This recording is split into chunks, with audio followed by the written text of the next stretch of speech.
Bonjour et bienvenue dans De Bonne Foi, le podcast qui invite des jeunes à parler de leur rapport à la religion, la spiritualité ou la philosophie.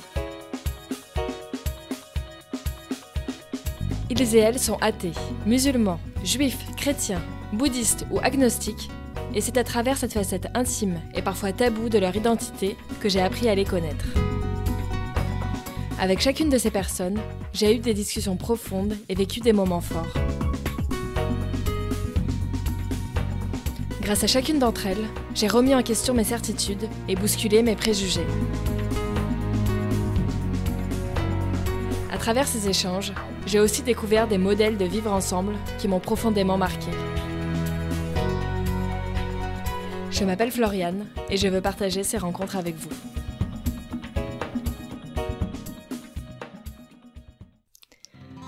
Aujourd'hui, je vous présente Thomas. D'accord, eh bien bonjour, donc je m'appelle Thomas, j'ai 31 ans. Thomas est un garçon qui me touche beaucoup.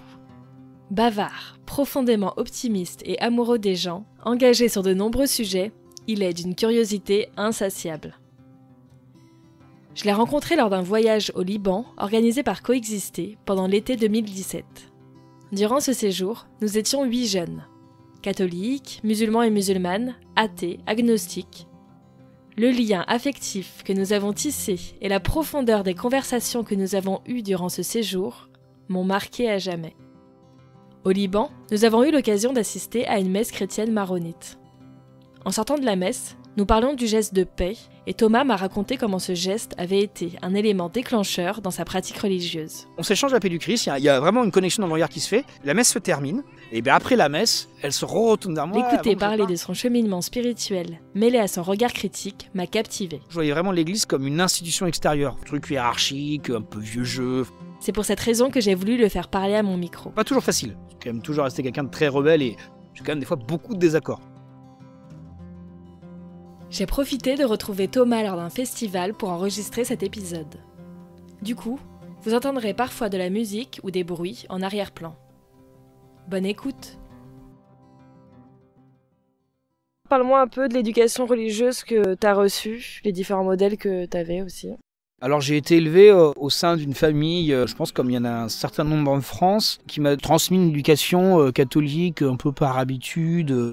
Donc j'ai été baptisé bébé, j'ai été inscrit au catéchisme, j'ai fait ma première communion. Mais voilà, en même temps, mes parents n'allaient jamais à la messe à part à Noël, ou au mariage, ou aux enterrements. Mais voilà, j'ai eu une éducation, je pense, d'un catholicisme culturel. Donc un peu paradoxal de se dire... on me donne ces clés-là et en même temps, dans la vie de tous les jours, j'ai pas spécialement l'impression qu'il y a un lien fort avec l'Église, avec la foi, au sein de mon cercle familial proche en tout cas.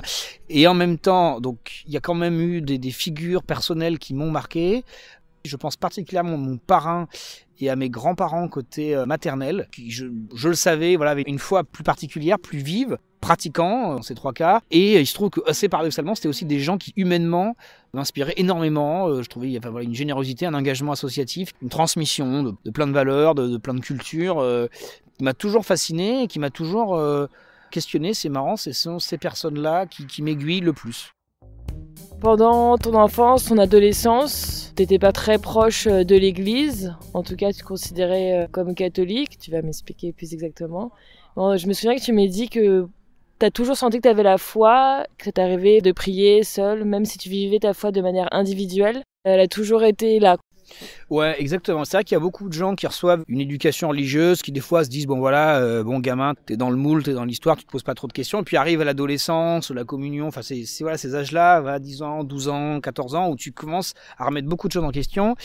Et bah, notamment, éventuellement, la foi et tout ça, quitte à y revenir plus tard.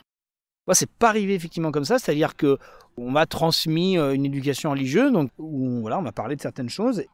C'est vrai que assez vite, à un moment où on a justement... Alors, je peux pas dire ce que je pensais réellement de ce sujet-là à 8 ans, honnêtement. Mais quand la question se pose de manière plus sérieuse, voilà, à 12 ans, on a des vrais questionnements, où je me rappelle vraiment de questionnements vitaux sur l'existence, le sens de la vie. Moi, j'ai jamais eu de période, je pense, de ma vie où je me suis senti complètement athée. J'ai eu des périodes de ma vie où je me suis posé des questions et tout. Et j'ai toujours eu, peut-être par cette éducation religieuse que j'ai reçue, une petite voix, quelque chose chez moi qui me disait « il y a quelque chose au-dessus de toi ». Alors, ce petit quelque chose, comme j'avais une éducation religieuse catholique, ce petit quelque chose, je mettais un sens plutôt chrétien, en me disant ça doit être Dieu dans le sens de la représentation chrétienne que j'avais reçue. Mais en même temps, je me sentais complètement éloigné de l'Église, dans l'image qu'on peut s'en faire, et même dans sa pratique. Je n'allais jamais à l'Église. Et en fait, malgré tout, je conservais un lien transcendantal, vertical assez haut, parce que j'ai continué à prier depuis d'aussi longtemps que je me souvienne. Des prières, alors effectivement très personnelles, pas des prières collectives ou des prières conventionnelles peut-être, mais des choses qui me marquaient, des demandes ou des merci, peut-être un peu machinalement, parce que quand on est tout seul et qu'on prie, le problème c'est que on s'auto-entretient effectivement une foi un peu individuelle et qui m'a longtemps porté et qui, je pense, m'a toujours porté dans toute mon adolescence. Donc je me suis toujours senti croyant, même si j'ai toujours un peu de mal à me rattacher à une communauté, même s'il y avait toujours cette figure de Dieu, du Christ, peut-être culturellement qui me parlait. J'ai toujours eu un lien transcendantal particulier où j'avais vraiment l'impression que j'avais besoin et qu'il y avait du répondant. Enfin, c'est pas que j'en ai besoin, c'est pas un médicament, loin de là. J'ai eu cette discussion il y a pas longtemps avec quelqu'un, je disais la foi c'est pas du tout quelque chose pour consoler les âmes qui en auraient besoin, c'est au contraire une force, un mouvement d'espoir, d'espérance, d'amour, etc. Mais c'est un mouvement et j'ai toujours senti moi en mouvement au sein de moi. Quand on était du coup en voyage au Liban, tu m'as parlé d'un moment en particulier qui t'a rapproché de la communauté catholique et qui a renforcé ta foi. Est-ce que tu peux me raconter un peu dans quel contexte c'est arrivé ? Effectivement, parce qu'au Liban, on a eu la chance donc d'assister à une messe maronite, donc un chrétien maronite, qui sont une des communautés chrétiennes du Liban. C'est assez proche en termes de rites des catholiques, ce qu'on connaît chez nous en France. Et au moment de la paix du Christ, en fait, au Liban, ils la font différemment qu'en France. Et je me suis rappelé d'un moment. Tu peux expliquer un peu la paix du Christ, qu'est-ce que c'est ? Ouais, alors effectivement. En fait, c'est un moment où le prêtre donne la paix du Christ à toute l'assemblée et invite l'assemblée, donc toutes les personnes qui sont dans l'église à ce moment-là, à s'échanger un signe de paix entre eux pour se transmettre la paix du Christ. C'est en fait après l'Eucharistie, c'est-à-dire qu'au moment où on considère que dans une messe catholique, le Christ s'est incarné dans l'Eucharistie, dans l'hostie qui est présente, eh bien on donne la paix du Christ à l'assemblée avant de recevoir cette Eucharistie. On va dire, je vais accueillir le corps du Christ, mais avant j'accueille sa paix. Bon là c'est la théorie de ce qui se passe. Et moi ce qui me touche plus particulièrement c'est que en fait le moment officiel c'est le prêtre qui donne la paix du Christ à l'assemblée. Après ce qui peut se passer c'est que le prêtre dit à l'assemblée maintenant vous pouvez échanger un signe de paix. En fait, vous avez tous reçu individuellement cette paix du Christ, mais vous pouvez la donner aussi à votre voisin qui l'a certes reçue individuellement, mais passe par vous, quoi. Donc les gens se donnent la paix du Christ, et il se trouve qu'au Liban, moi j'ai découvert une autre façon de donner la paix du Christ. Voilà, on a discuté, et c'est vrai que moi j'ai eu un truc qui m'a marqué, c'est que j'étais à Pau en 2012, je venais d'arriver dans cette ville, j'avais trouvé un travail là-bas, je connaissais pas forcément énormément de monde là-bas, alors j'étais déjà en quête spirituelle là, beaucoup plus avancée, déjà depuis 2-3 ans. J'avais avancé sur mon chemin personnel. Je m'étais vraiment renseigné, beaucoup creusé, lu beaucoup de choses sur différents textes religieux, différentes religions, différentes figures, Jésus, Mohamed, etc. pour pousser un peu le sujet. Et je m'étais beaucoup plus senti rapproché des évangiles, notamment du message de Jésus qui me touchait particulièrement, qui me mettait en mouvement. Et en même temps, j'ai resté quand même dans une foi très solitaire, très en retrait de l'Église. À cette époque, je voyais vraiment l'Église comme une institution extérieure. Vraiment, cette truc hiérarchique, un peu vieux jeu. Enfin, je caricature volontairement, mais c'est un peu l'image qu'elle me renvoyait, qu'elle renvoie à beaucoup de gens un peu réactionnaires. Donc je me disais, même si je me reconnais dans beaucoup de paroles, dans beaucoup de choses très, très fortes qui en christianisme, ça me gêne un peu quand même. Malgré tout, vivre sa foi tout seul, je sentais qu'il y avait une sécheresse, il y a quelque chose qui me manquait et que j'avais besoin de partager ça, et que je passais à côté de quelque chose. Et quelque part dans la croix, il y a le vertical, le rapport qu'on peut avoir à Dieu, puis il y a l'horizontal. Et la croix, c'est la rencontre des deux. Et l'horizontal, c'est aussi la rencontre avec les autres. Et je me suis senti de plus en plus le besoin de me dire peut-être qu'il faut que j'aille à une messe. Et que j'y aille, vraiment quoi, du coup. Et à Pau, j'y vais. Dimanche matin, je vais à une messe. Et au moment de la paix du Christ, justement, et ce geste qui me plaît beaucoup, c'est que on échange avec les gens qui sont autour de nous à l'église. Parce que c'est important parce que, on va dire, on passe 1 heure à regarder tous dans la même direction. Finalement, on se regarde pas beaucoup entre nous. Et ce moment où on prend le temps, on se retourne, on s'échange un geste, on se fait la bise, on se serre la main. En s'échangeant la paix, on se regarde. Et on regarde l'assemblée, on regarde la diversité des âges, la diversité des classes sociales, la diversité des genres, la diversité de plein de choses. Et c'est intéressant de se dire que l'église est beaucoup plus variée qu'on peut l'imaginer quand on voit ça. Et à ce moment-là, donc du coup, il y a une jeune fille qui est devant moi, qui se retourne, et je vois bien qu'elle fait un large sourire quand, en se retournant, elle dit « Ah, il y a un autre jeune ». Parce qu'effectivement, c'était un dimanche 11h du matin à Pau, l'église, il y avait pas beaucoup de personnes de moins de 50 ans. Je vois bien dans son sourire, ah bah tiens, il y a un jeune à la messe. Donc on s'échange la paix du Christ, il y a vraiment une connexion dans le regard qui se fait. La messe se termine, et bien après la messe, elle se retourne vers moi avant que je parte. Et elle me dit, ah bah dis donc, c'est la première fois que je te vois ici, t'as l'habitude de venir et tout. Je lui dis, bah non, effectivement c'est la première fois. Je lui dis, tu sais, je suis croyant, mais je suis pas toujours très très à l'aise dans les églises, j'ose pas toujours. Enfin, elle me dit, ah ben je comprends, moi j'ai longtemps été comme toi. Puis donc, la discussion commence. Puis on discute, puis on se dit, mince, bon, ça fait 20 minutes qu'on discute devant l'église, on a peut-être envie d'entrer chez soi. Ah, t'habites où? Ah, ben, j'habite là, ben, ça tombe bien, de la route, on peut marcher ensemble. Et on marche ensemble 20 minutes, on discute 20 minutes. Son appartement est avant le mien, on reste devant l'appartement, on rediscute 20 minutes. Donc on a discuté 1 heure après la messe. Et entre-temps, je lui ai dit, mais tu sais, par exemple, moi je me pose la question de plus en plus de me préparer à la confirmation. Sacrement de la confirmation qu'en général on fait à 14-15 ans quand on continue le catéchisme de manière classique. Moi j'avais arrêté après la communion. Et elle me dit, ah ben c'est marrant que tu me dis ça, parce que moi j'ai fait ça l'an dernier, à 25 ans, c'est un moment hyper fort de ma vie, et là, si tu veux, bah demain, lundi soir, presbytère de l'église, là où on était, il y a un atelier de préparation de la confirmation pour les jeunes adultes. Moi je le co-anime, ça t'intéresse de venir? Je dis, bah ok, on peut y aller. On y va, et puis à la sortie après l'atelier, on a rediscuté 1 heure. Et j'avais besoin aussi d'un groupe d'échange de paroles. Je dis, je comprends pas toujours les textes et tout. J'aimerais bien trouver des gens avec qui on peut discuter, etc. Elle me dit, bah c'est marrant, il y a un autre groupe qui se fait le mardi soir. Et donc le mardi soir, on s'est retrouvé. Donc en fait, en un dimanche, un geste de paix du Christ, je me suis retrouvé à une réunion le lundi, à une autre réunion le mardi.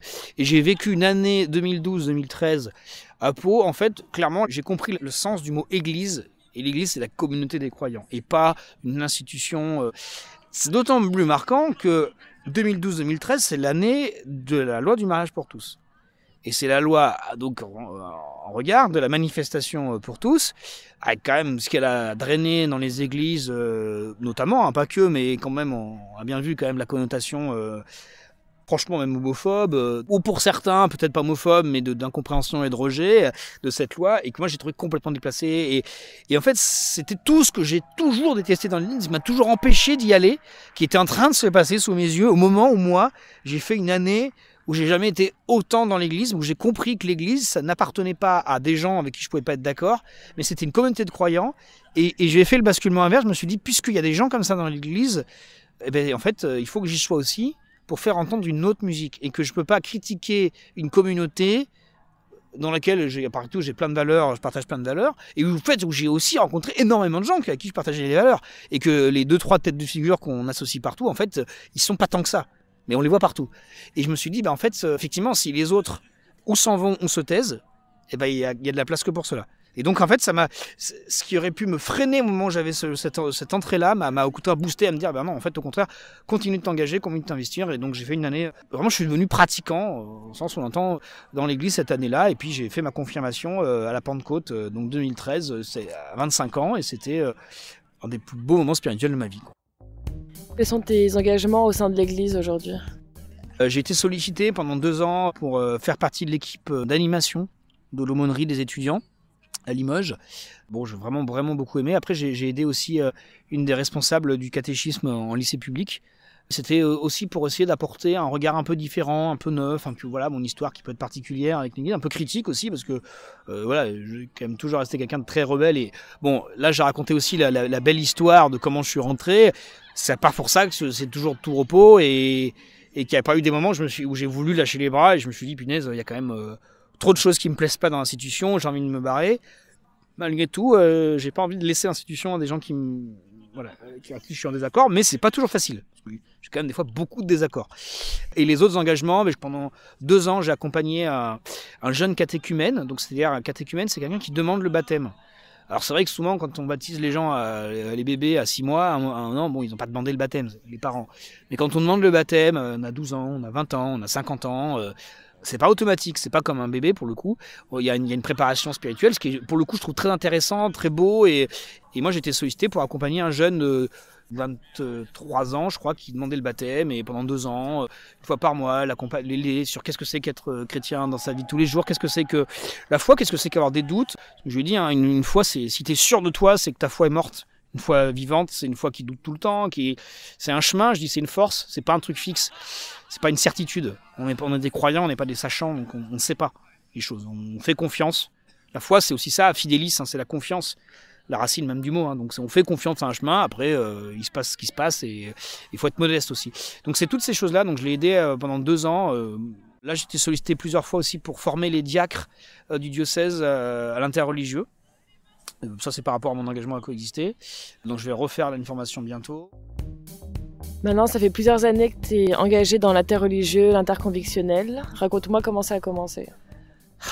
Alors, en fait, ça a commencé pour adolescent, justement, quand je me posais plein de questions, où moi, je sentais, même si je m'étais vraiment très enragé avec l'institution, une vraie verticalité, un vrai besoin transcendantal, donc une foi, une croyance et tout. Donc, je me sentais croyant. Et en même temps, j'étais bercé d'influence culturelle et d'influence amicale, de tous mes copains, complètement athée. Une société, ou en tout cas athée d'apparence, parce que je me suis rendu compte après, a posteriori, des amis que je connaissais depuis 5 ou 6 ans, qui en fait m'ont dit « Ah ben non, moi j'ai toujours été croyant, mais j'osais pas le dire et tout ». Toujours été confronté à cette question-là, et un peu cette difficulté d'assumer le fait de se dire, il y a peut-être quelque chose, c'est qui se dit rationnel, mais je déteste ça, parce que la rationalité, c'est pas l'absence, enfin, je veux dire, on peut très bien être croyant et rationnel. Voilà, vraiment un peu dans l'absolutisme du rejet absolument. C'est impossible qu'il existe quelque chose de transcendantal, et il faut quand même être complètement le dernier des débiles pour croire qu'il puisse exister un truc. Et ça m'a un peu secoué. Adolescent, j'ai eu me dire, mais comment je peux coexister peut-être avec cette diversité de convictions. Moi, c'est surtout à ça que j'étais confronté au départ, à la diversité de convictions entre croyants et non-croyants, plus qu'à de l'interreligieux, auquel j'ai été assez peu confronté dans ma vie, parce que la majorité des gens que j'ai fréquentés pendant très longtemps n'étaient pas croyants, et les quelques croyants que j'ai connus, pour le coup, étaient chrétiens. Donc il n'y avait pas une diversité interreligieuse auquel j'étais fortement confronté. La richesse interreligieuse, j'ai eu la chance de le connaître justement via les engagements que j'ai pu avoir avec Coexister depuis 2015. Merci Thomas d'avoir accepté de partager ton regard et ton expérience. Si cet épisode vous a plu, s'il vous a questionné, touché, parlez-en autour de vous. Et écrivez-moi sur Facebook et Instagram à De Bonne Foi Podcast. On se retrouve le mois prochain pour un nouvel épisode. D'ici là, prenez soin de vous.